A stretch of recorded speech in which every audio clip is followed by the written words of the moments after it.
but the song is about that, like, I would die for you, I would lie for you, I would run through fire just to touch you, just to kiss you, just to hold you, just to love you. That's how I feel like that's how I love. And it's so mean, I love that shit. when you meet somebody, bro, that you meet somebody that loves you just intensely, just the same, bro. Like, bro, like, I'll get jealous or thing because I'm like, I'll talk to my missus and I'm like, hun, I'm sick. I'm going to break that phone. I need that attention. I'm jealous of the phone, and we'll laugh about it. But I'm like, get his phone now. But like we love each other, bro. And like, yo, what's up, guys? I'm here with my boy Stan Walker, bro. Thanks for joining us today. I was just talking about, when Ice is around, like Maldives and stuff, he always changes his accent. Oh, beauty. I'm in trouble. What have you been up to, bro? What have you been up to? Nah, just been in the studio, bro, doing, just finishing. I'm doing 2 albums at the moment. Yeah. So just finishing them up and just been doing promo all morning, and got a new single out. So just been doing, bro. Tell us a bit about that, bro. Tell us a bit about your new single. It's called "Don't Worry, Baby," and it's with this, bro. She's so talented, bro. She can sing. Really? Celina Sharma. She's from Aussie, but she lives in the UK. Yeah. So what are you guys? Is she over there at the moment, or? Nah, she's in the UK. So I've just been doing everything from here, and she recorded over there. I recorded here, bro. We did the video clip, and it's winter over here, bro. It's cold as hell. Yeah. And I was down Whananui River and on the side of Taranaki, the mountain, hiked up for 2 hours, bro, freezing my life out, sweating, moaning, groaning the whole time. And she's in the summer and got a nice dress on and on the cliffs of this flash place. And I'm like, oh, bro. Bro, how does, like, obviously with the whole COVID situation going on, how do you find that's impacted, obviously your single, doing the music videos, interacting with other artists? Has it put like a massive, like, waiting time on everything for yourself, or? Kind of like, in some ways, in terms of like singing with people, like me and Celina actually singing it together. Yeah. Well, that's quite impossible because she's in the UK. But in terms of like getting, vocals or anything like that and working with producers, I mean, people are stuck at home, a lot of people around the world. And so they're ready to make some music and make some moves. So a lot of people just send through stuff. I send through my vocals, they send through theirs. Yeah. Producers are sending stuff over, which is kind of good because you're getting a faster response than if people are out somewhere doing sessions or they're, doing something else. Yeah, 100. So when's that music video coming out? I'm not too sure. I've got to go and edit it tonight. And make myself look good because she looks on. I need to look flash and look skux and stuff, bro. I'm trying to look skux in the winter, bro, on the top of a mountain where it's freezing, sick, and man. I'm just trying to like the sexy eyes and stuff. But really, I'm going. Yeah, apparently I've got a lazy eye. Mumsy was saying, so that's why I'm wearing my glasses now, bro. That's why I wear glasses and everything. Everyone's always like, "Why is this guy trying to be too sexy?" But it's because I've got a lazy eye apparently, so that's just my own insecurities. But bro, so I was actually reading an article. You're a part of a campaign that's, I don't know, I didn't really get too far into it, but it was the LG campaign, Life's Good. Yeah, bro. Yeah, so are you allowed to talk about that, or is that Yeah. So there's like people that it's mainly around kind of Asia. It's a competition we're doing with Charlie Puth. Yeah. And so we're rewriting a song. He's already started a song, so I'm writing a verse to it, and all these people around the world are jumping on the song. And so I'm representing Australia and New Zealand. Oh, grouse. And bro, it's so, when it came to me, I was like, such a buzzy concept, but it was so cool. And I think even in lockdown, it's a good way because people are connecting more. Yeah. People are wanting to know each other, and so it's a kind of a good way to connect. But we put a competition now for anybody that wants to submit their songs, their talents, their abilities to be a part of the song and the video with me as well. How many people all up are involved in the project? Bro, I don't even know. Like there's like the Philippines, China, like all these countries. Yeah, bro, there's heaps. That's all exciting, I know is that bro. I'm involved. That's all that matters, man. Bro, yes, like in lockdown, for yourself, like obviously New Zealand's pretty sweet, but when it started for you, oh, there's Uncle Ice. When it started for you, how did you handle that, bro? Because I remember when I was in Melbourne when it sort of started, and we used to FaceTime each other on the piss. Bro, that's right, eh? Oh, honest to God, like, so I didn't know, like, nobody knew what was going to happen. Yeah. And I didn't realize that the lockdown was going to happen so quick, and that where we were, we had to stay for a whole month. Yeah. And so I got stuck in Auckland, and I got a house in Ohope at the beach, Yeah. and nobody there. And I was like, yo, I'm going to get down there. And then we went straight to level 2. And then we had like till midnight, till level 1. And so I had to stay at my best mate's house, and I was staying on my niece's room, and she had this like little play kitchen, and I was in the bed, and there was heaps of us crammed into this little house, bro. Yeah. And I was like, no, I'm stuck here. But bro, honest to God, I think I drank the most in NZ that whole time. Yeah, bro, I remember me and you were FaceTime blind as just talking shit. Bro. Do you think, I was talking to a few of the boys the other night about it, bro, and you know, you hear a lot of like negative things that have come out of lockdown. What would your take be from a positive standpoint? Have you taken anything positive out of this whole lockdown experience? Because for myself, like I felt like, you know, I was partying a lot. I was, you know, just all over the shop, and you know, I feel like it's somewhat slowed everything down for me, where I've been able to, you know, just be a little bit more grateful for certain things in my life. And you know, have you had that same experience or similar experiences? Yeah, bro. Honest to God, it was the first time I think ever I had to be still and be still with myself, and like with all my feelings and my thoughts and all these different things that I hadn't dealt with. It's a lot of alone time, eh? Bro, too much alone time, and I'm like, whoa. I didn't know about this. I wasn't ready to face this. I was like, oh my gosh, all these demons. Where did they come from? Yeah, 100. But nah, it was so wicked, because like I got to, like, in 12 years I've been an artist and been doing what I've been doing. I haven't slowed down, and I haven't really reflected on myself and worried about like my own mental well-being and my mental health. Yeah. And I didn't realize that I had so many flaws and so many issues and undealt with issues that I had to deal with, bro. And here I am, like, asking my bro, like, me and my best mate, we'd ask random questions that we would never ask to each other ever. Yeah. And like, I said to him, I was like, do you think that you love unconditionally? And he goes, yeah. I was like, nah, but like unconditionally, or do you have conditions on how you love? Yeah. And we were like, oh, that's deep. Bro, straight up, man. Honestly, that like I was having a few beers with the boys like last weekend, and that the group of guys I was with were just sort of, you know, like little rat bags and stuff like that. So, you know, not really the deep and meaningful type of guys, bro. We full got deep and meaningful, and we were talking about like being grateful and, you know, how lockdowns impacted, you know, each other. Like for one of my mates, it was like spending more time with his mum, and, you know, like just those positive side of the thing. So, I mean, I feel like this has actually been a good time for people to, like as I was saying, like slow things down, appreciate those little things, and like look in yourself a little bit more, eh? Bro, hard, because like, I mean, how many times we just go by life and we actually miss these important moments, and we don't actually be grateful for them? Because, bro, I do it all the time. I'm like, yeah, that was cool, or forget. Like, we actually had to be still and started talking to people and opening up about stuff and starting conversations that have never happened before. Like, even with my family, bro. Yeah. I called out my family, my own family. We had a big Zoom, we had a big scrap on Zoom, and lucky I was in New Zealand, because straight up my big brother would have gave me a hiding. I felt like I had the biggest nuts in NZ at that time, and I was like, lucky you over there, but I was like trying to talk like a big man. And he goes, ooh, you got some big balls over there, boy. Yeah, and bro. I was like, yeah, and what? But then, bro, it opened up the space for each other that, bro, we're closer than ever, bro. And like, I've got an incredible relationship with all of them. Yeah, well, that's the thing as well, man. Like, haven't like really been too tight with my old man.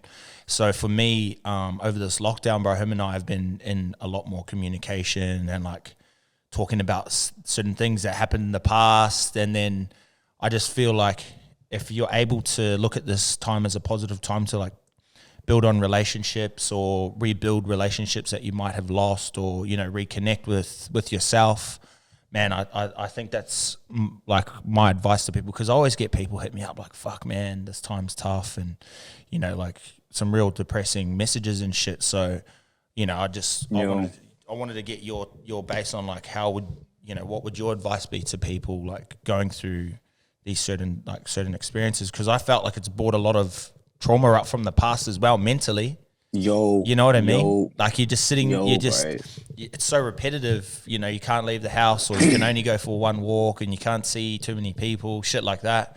So for me, it's like, it's given me so much time to think about childhood memories and, you know, memories about family and all that shit. So what would your advice be, bro, to sort of, you know, to accept that whole process within yourself? I think if you're stuck, you're stuck. Yeah. Like revel in it, let it wreck you for a bit. And then you get to a place where you get to identify things in your life that you need to deal with. And you actually get to look at yourself and go, who am I? Who am I called to be? What do I need to do to get to where I need to be? And like, maybe I need to say no to these things. Like, bro, after lockdown, bro, like I had to go through all that shit stuff, like feeling uncomfortable with getting anxiety for the first time and feeling like, whoa, where's this coming from? And not having a grasp on life. And then I came out of it, bro. I'm like, I've said more no's in my career in the last year than I have. And like, bro, I'm just like, nah, I don't want to do that. And my team freaked out, bro. They freaked out because they're like, hey, geez, you do everything. I was like, nah, I don't want to do that. That doesn't sit well with me, or that doesn't align with my values, or that's actually going to take me away from what I really want to do. So, bro, and have you saying no. And like, have you always, like, from the start, obviously, you would have said yes to a lot of things that, you know, you would have said yes to a lot of things that, you know, might have not have aligned with, you know, who you are as a person. Do you think that lockdown has given you that time to sort of make that peace with yourself and being able to say no, or were you sort of... Yeah, bro. Because, like, you know, hey, we're human. We can't do everything and be everyone. And I think I had done that for 12 years to the point it wrecked me. I lost my passion and my joy for the things that made me happy, that got me out of the hardest times of my life. And I didn't want to do any of it. I was over it. I was like, stuff music, stuff this, stuff trying to help other people and inspire other people, and I can't even inspire myself. So, bro, number one thing for me is time with my little family, bro. Like that's number one. That's above this gig or that song or this album. And so I say no because it's good for me. And now I've let myself sit in the stillness that I can actually I because I don't run on what's it called on adrenaline no more. That I literally I can't, it gets too overwhelming for me. So I'll say no, and I need to go home first. Like, and I've never done that before, but now it's good, and now people are gonna get a full version of me, because I feel like, gee, I was operating from like a quarter cup full of Stan. I never even knew what it felt like to operate from a full cup, bro. It was like a drill, like drops. I get you, bro. So I wanted to say as well, bro, like, because I'm back home in NZ, I wanted to, because I've listened to some of your interviews and whatnot. I wanted to talk about being like a artist, a creative person, and being okay with stepping out of your shell, and how did you go about it for anyone listening? How did you go about that sort of process? Obviously, you've got such an amazing voice, but, you know, in New Zealand, even in Australia as well, people are somewhat wary of, you know, doing things that make them happy because of other people's opinions. Like, what would your advice be, and your own story behind that? Like, how did you sort of back yourself into, you know, because I paint my nails, I fucking talk shit on a podcast, and, you know, I started painting, bro, for, you know, just to pass some time up during lockdown and shit, and, you know, and you know, it's a nerve-wracking experience, bro, to put yourself out there.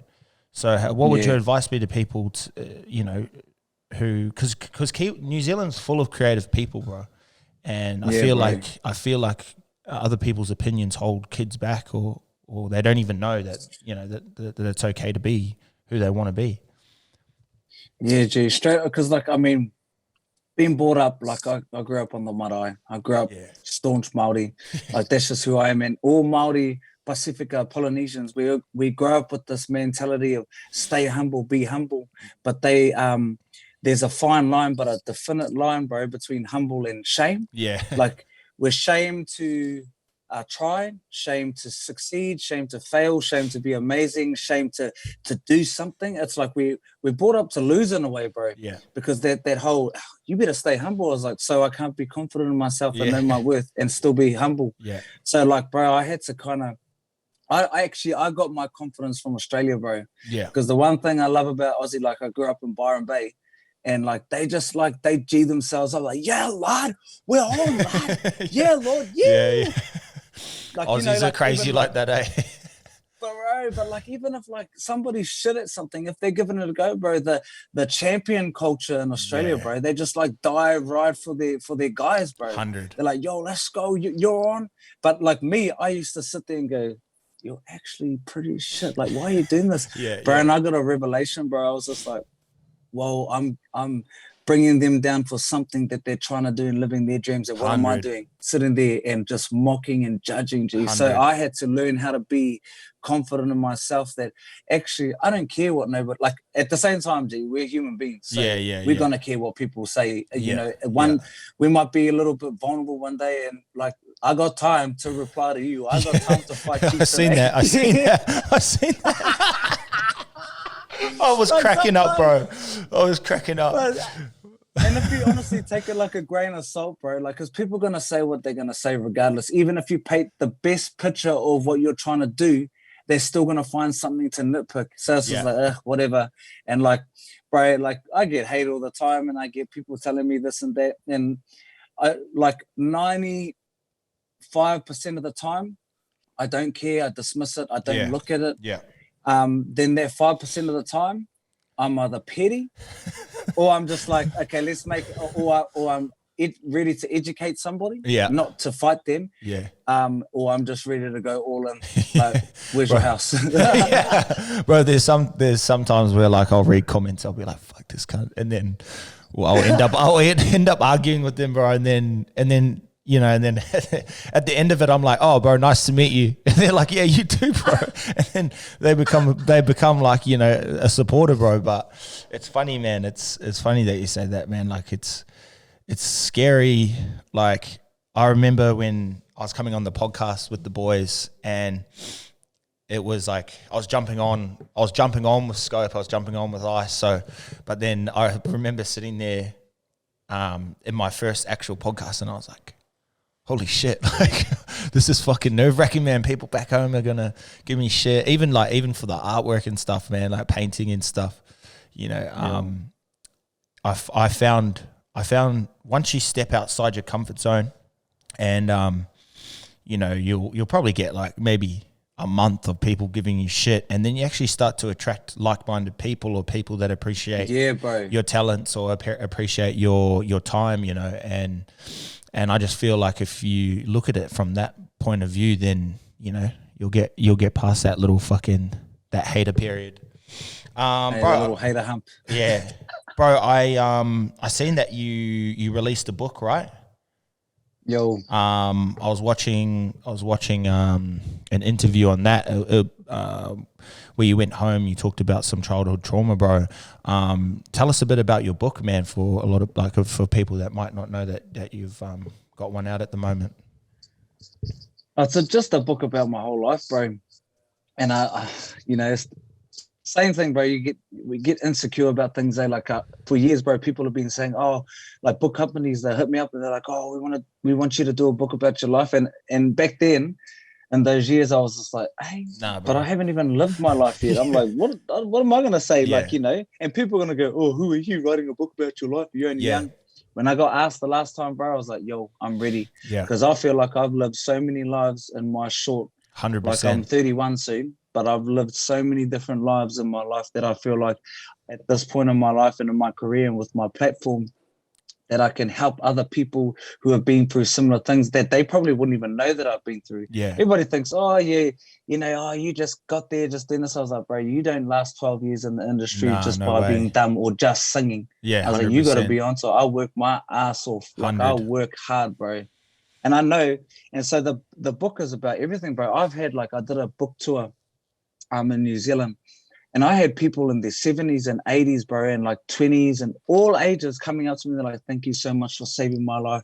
I'm only now at 80 years old being able to deal with my trauma because you set me free. 100. You gave me permission to be able to go, yo, I don't have to live with that. That wasn't my fault. Yeah. And they were like, they're crying to me, bro. These people are crying to me from all walks of life. These ain't the cuzzies. These are like established blooming grandmothers and like, you know, business people, principals, like bro, it's like, so it just speaks on everything, bro. I talk about like, and it was a good way, bro. It was so therapeutic, bro.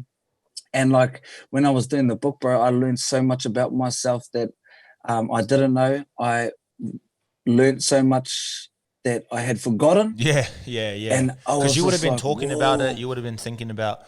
Because like when you actually sit down and then the idea is to write the book, then you would have had to sit down and really got in touch with, you know, things from your past that you might have buried or you might have forgotten about. Right. That whole experience. How long did it take to sort of get that up?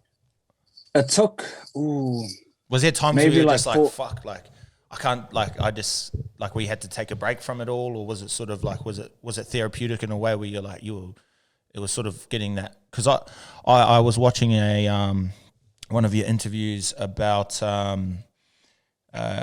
honestly love the way you think about this as well, as like from your experiences as a child with your father, and then because I went through the same things, right? And then it's funny when you tell people that haven't gone through those experiences, you tell people, you go, oh, you know this, you know, they ask about your childhood and shit, and you sort of tell them. Because it's like a bit normal from where you're from, and they go, man, do you still talk to him? And I'm like, yeah. Because I have the same way of thinking, because him and I are sweet. But where people go, how did you get into that thought process of sort of like when you put yourself in his shoes as an adult you were talking about? How did that whole thought process come about? Because I know a lot of people would find it hard to get over that wall of like that forgiveness. So how did that happen for you? It's just listening to my dad over the years, bro, his childhood. And, bro, every once in a while, bro, like, so my dad's like my best mate, bro. He's one of the most annoyingest people because he rings me and goes, son, what are you doing? I was like, oh, I'm doing primary. He goes, oh, son, are you being humble today? I was like, yes. He goes, oh, doesn't sound like it. Bro, he's so crack up, bro. He always just like gets me and he knows. Yeah. But every so often, bro, like he'll just ring up and cry and go, son, can you forgive me for what I did? And I was like, of course, Papa, I've already forgiven you. But, bro, he's a byproduct of worse trauma than me, bro. He went through worse than me. Yeah. And what do you, like, if you've only ever known hate, get somebody back, get them before they get you beat up. And love is hidings. And then sorry. So, you know, that's all you're going to do. Yeah. Bro, and so, in a way, bro, like, you know, when God came into my dad's life, bro, it changed his life, but it didn't happen overnight, bro, because he had lived that whole life forever. Yeah. And then, bro, and even now, bro, it's buzzy because I teach him stuff. Yeah. Because he's never had to think and process stuff, because it's just like hiding, no process. There's no process. It goes from 0 to hero without anything in between. Yeah. And so now, like, we talk about everything. I talk, like, going to him for relationship advice. Yeah. And I remember one time I said, Papa, how did you stay with mum for all these years? And I was like, fuck, she's so mean to you, Papa. He goes, son. He goes, son, because she teaches me things. I'm learning every day. And I was like, Papa, she's so ruthless, Papa. But, you know, like, I had to take myself out of the situation of woe me. I've been through this. Why? How could you do this? And I was just like, why? Because to every action, bro, there's a fuck up. There's a history. Yeah. You don't just wake up to want to smash your kids or smash your wife. Yeah. You don't wake up just wanting to do that. Yeah. He was damaged, bro, and he had to learn at an being a husband and a father for the first time, how to be a husband and a father and to undo what has been done to him, bro. So I have more empathy and compassion for people like my dad because they've never known. We live in a world now that we have the way we're talking, bro. Yeah. Hey, there's no way back in the day that any of our uncles or cousins would be talking like this. No to way. say, love you, G. Yeah, like that word love, bro. Say that for start a fight. Don't talk to me like that. Yeah. But like, and now it's like a general thing. Like even like, for example, G, if wearing earrings. Yeah. I remember when I got my ears pierced, bro, my dad said, like, this is because he came from a different generation. Yeah. Yeah, and he gave me a hiding. If I ever did, bro, now my dad's a staunch he's a solid little rock. Yeah, He always paints his nails, bro. He goes, I got my pink nail polish. And he just like, he loves and supports me. And bro, it's been a journey, bro, but it is a rare case where people can take themselves out and see where it all began, because there's a history. Yeah, that's that intergenerational trauma, bro. 100%. And I've always and I'm sure when you were coming up, there was relationships with people and girls or friends or whatever that didn't work out, and I actually went to counseling, bro, and then we were talking about love and shit like that, and how you said is like, how do you give someone love when you don't know if you don't know how to receive it, and if you've never not known it to to the full extent, because like love back in the day in my mind was like, that was your person, not going through, like almost controlling. In New Zealand is like a real control, like she's mine, he's mine. So that sort of was like a big thing for me when I came over here. I was like, what? Like you just learn so many things, but I just felt like, when I actually put my hand up to go to counseling, I was like, all these things come back. And why I say it, bro, is because like I always get these messages, bro, people asking, and I'm no professional, but I remember when I went into counseling, and then straight away the lady hit the nail on the head, and I was like, oh shit. But I've exposed 100%, bro, 100%. And it's crazy too, because I felt like what you said about your old boy, man, is exactly the same way as I feel. Is like, if you can put yourself in their shoes, because they got it 10 times worse, so and different generation, bro. And that was way ruthlesser back then. But if you, I feel like as well, what I've tried to make like hindsight, right? Hindsight's a bitch, and I feel like the older generation, uncles and aunties, that you're always going to look back and go, fuck, I shouldn't have done this, I shouldn't have done that.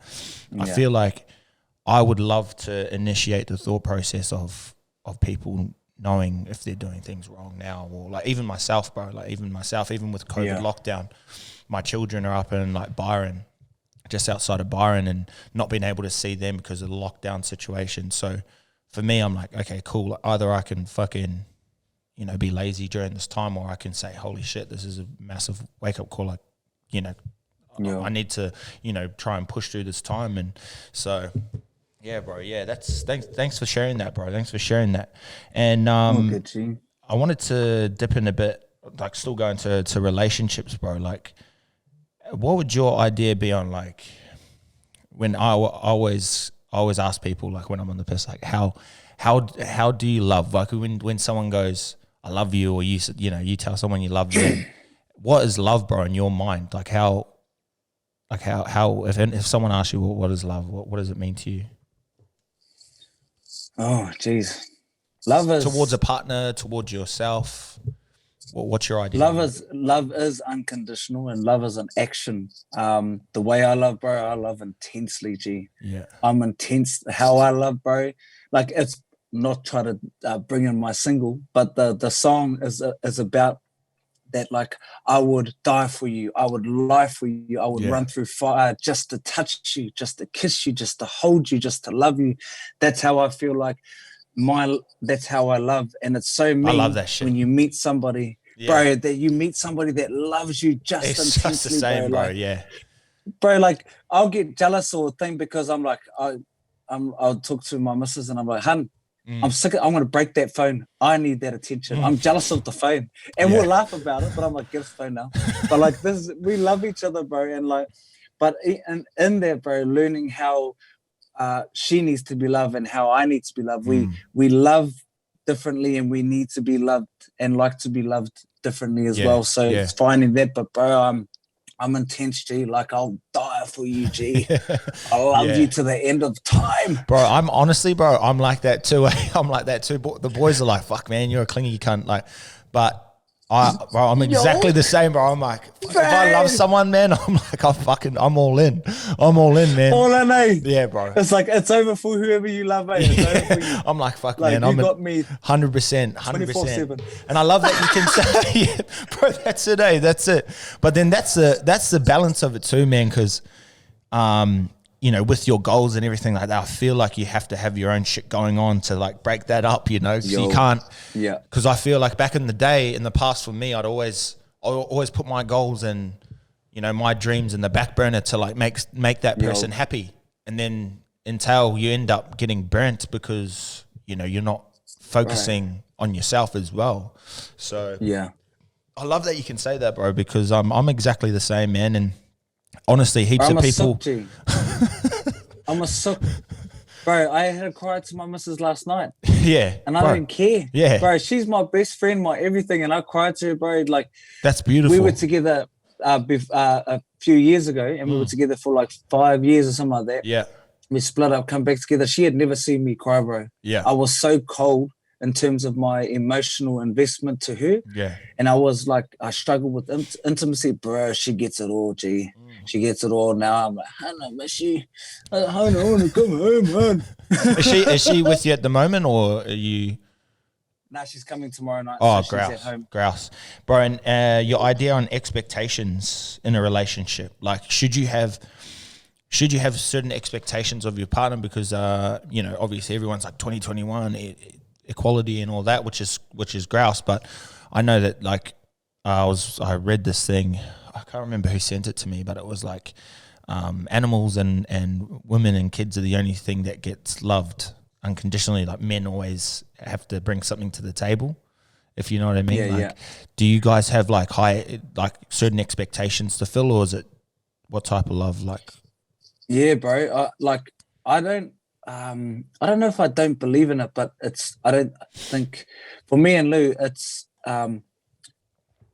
we're equal in terms of who we are. Yeah. But we have our roles. I can't be what she is. She can't be what I am. Yeah. So like for example, I like contact during the day. Like call me, like message me. Like call me up, put son on the phone. I want to talk to him. I want to talk to you. Like that's my thing. Yeah. For when I get home, I do the cleaning and I cook dinner.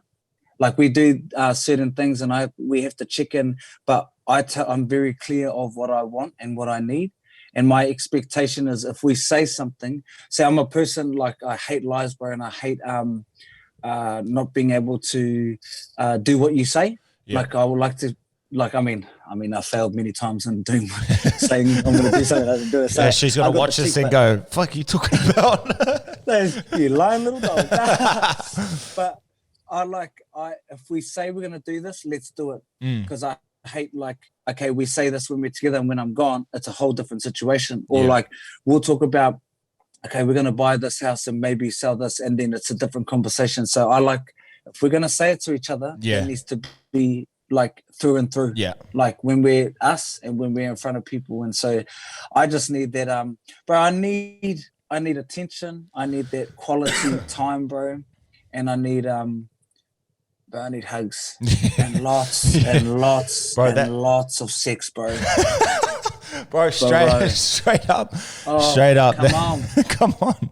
Bro, that's like me too, man. I'm exactly the same, man. So like by the sounds of it, like have you ever looked into like love languages?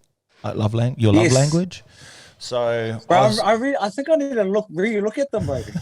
Because like I was talking to Mumsy about it. Yeah, you can be, bro. You actually can be. So like my love language, I feel like I cover all of them. So like words of affirmation, gifts, acts of service, quality time, physical touch. What would yours be? Like, do you feel like you tick All of them. all of those? And if you're not Bro, receiving them back, because everyone's love language is different, bro. And Mumsy was telling me that someone told her that if someone shows all 5 love languages to you, then potentially they're your soulmate. If someone's not covering those bases for yourself, like, do you think that, you know, you sort of can fall out of love with them, or? 100%. You know why? That was what happened with me and my missus back then. I see. Bro, I failed, bro, with I hated being touched. And I was I struggled with intimacy and quality time. Yeah. Back then I was like acts of services, gifts, words of affirmation, but anything else where it had to be actual intimate, not just sexually, but intimate, where you're sharing your life, you're 100. sharing tears, bro. You're like crying with it, trusting each other, and like being touched, bro. Now I'm like, touch me, hun. I'm right next to you. Like I have to. I'm like, you know, like, bro, I've got a bulldog that lives in Melbourne, bro. She has to just sit there and be touching you. Yeah. Just like touched. a little hand on the shoulder or touch my head. Bro, that's like me too. I'm like, I don't need the whole body because I'll start sweating. But like, hey, my leg needs to be touching your leg, or arm to the arm, or something. I need to be connected to you. Like we'll go to bed, bro, do our thing and everything, but we like watching different shows. Yeah. She's like, oh, can I watch my show? And I was like, yeah, I'll watch mine. So we'll roll over, watch our show, but we have to be touching. Yeah. Then the touching. Yeah, bro. I'm exactly the same, bro. I'm exactly the same. I'm always like, and then she'll be like, oh fuck, like I'm sweating, like get off me, and I'll be like, come on. No, but oh, bro, that's crack up, man. So, bro, in like to the sexual side of things, if you feel comfortable talking about it, because I always talk about this with other people that come on the potty, is when you're with someone for a certain amount of time, right, and you know the intimacy and all the love languages are ticked and stuff. How do you keep things exciting? How do you keep that spark? Because there's so much like grass is greener on Instagram and Facebook, and you're consistently reminded every day, like, you know, you might follow a girl and she might have a certain type of body or a certain type of lifestyle, and you're like, fuck, why doesn't my chick have that? Or same vice versa with a female. How in a relationship do you keep that spark there and that love there? Bro, that's actually a main question, because like me and Lou, we talk about this all the time. Like so we have our family time, me, her, son, and then me and boy, and then her and boy, and me and her. And I need that, she needs that, because we lose that connection, and we don't want to be old, like, okay, married life, this is what it is, blah, blah, blah. Yeah. So we're honest. We're honest even like when we're like, you know, making love or just going in for a hard let's go. Like we're so honest with what we want. Yeah. With our communication. I'm like, oh, try that. Oh, should we try that? Yeah. Like, oh, let's try that. She's like, oh, yo. Bro, and we do things to make ourselves feel confident, and also to make our partner feel attracted to, 100%. Like spice it up. Like 100%. You think you've seen me look good, but what if I just did this workout or wore this and just gave you their look, and they're like, oh, damn, Zaddy. You're getting me excited, bro. I'm going home after this. Bro, because honestly, we talk about it all the time. Like we're just so out there, like with our, like how we love, and bro, and then there'll be times, bro, we'll be going but having conversations, it's just like, oh my gosh, hun, I was like, can you just shush for a second, let me get mine, and then we'll just think, oh, all right then, bro. And then you get yours. That's a funny thing too, bro, because I feel like in a relationship as well, especially in today's world, if you can put your ego aside, and bro, you know what I mean, because sometimes you can't do things that your sometimes your partner might want some type of fantasy, bro, or like want you to do something, but doesn't feel comfortable with asking you because you might feel insecure about yourself. Like, you know what I mean? Like it's just, bro, like that's why communication, the sex is better. Key, bro. Key. And you know what the bro, and I know so many of the bros, bro, they're like, yo, I just been with this and that. Bro, and then you hear real conversations with the girls that they've been with.